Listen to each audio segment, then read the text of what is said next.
Ladies and gentlemen, welcome to the Political Vigilante. My name is Graham Elwood. We are joined by Ron Placone after just an exciting VP debate. Wow. Well, I got to go on the record right now. I taught public speaking in a different life. So there's always, whenever there's these debates, I have the one element where I will just kind of objectively make debate predictions, just speaking strictly objectively. And I did objectively say, I think Kamala Harris is going to beat him pretty handily. And it turns out that was giving too much credit. That was, just speaking debate standpoint, that was a pathetic performance. And people should realize Mike Pence is not a good debater. He's far from it.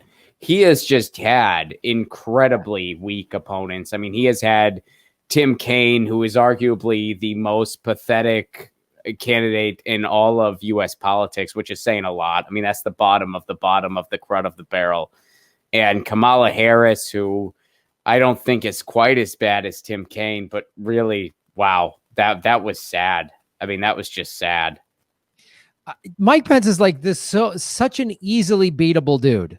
Yeah, like he's, you know what I mean? He's an authoritarian theocrat.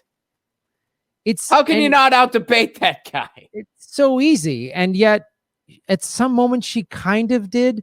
But really, she was banking that he was going to keep interrupting her and that she could say, and he talked over his time a lot. But, she was like, can I respond? And he goes, okay, respond. She goes, can I respond? And he's like, yeah, like she was hoping for more of him talking over her so she could say, I mean, he is a weirdo sexist creep for sure. But again, I guess by comparison to that train wreck of a week ago, we actually had some policy discussion and debate. I think some's being generous. I mean, if by some you mean slightly more than none, okay, sure. we had slightly more than none. And what policy talk was it? Fracking stope. We think fracking stope too. He kept mentioning the Green New Deal like in the pejorative, like saying it like the Green New Deal is a bad thing. And Kamala Harris didn't refute it at all. She just went along with it.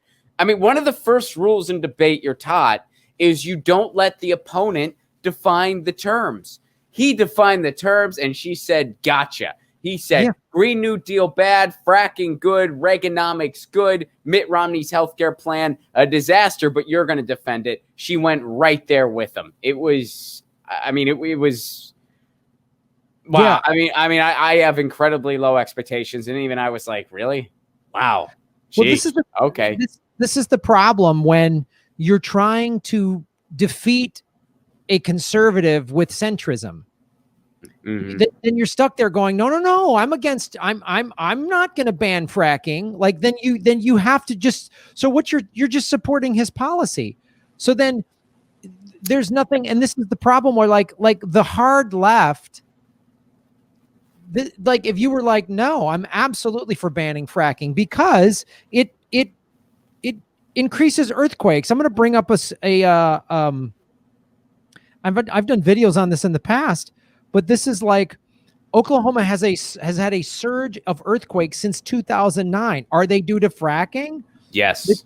Yes, it is. It's absolutely. This is this bar graph here. Look at this. This is California and Oklahoma. Oklahoma is in the red. California has been having earthquakes for a long time because it sits on a fault line.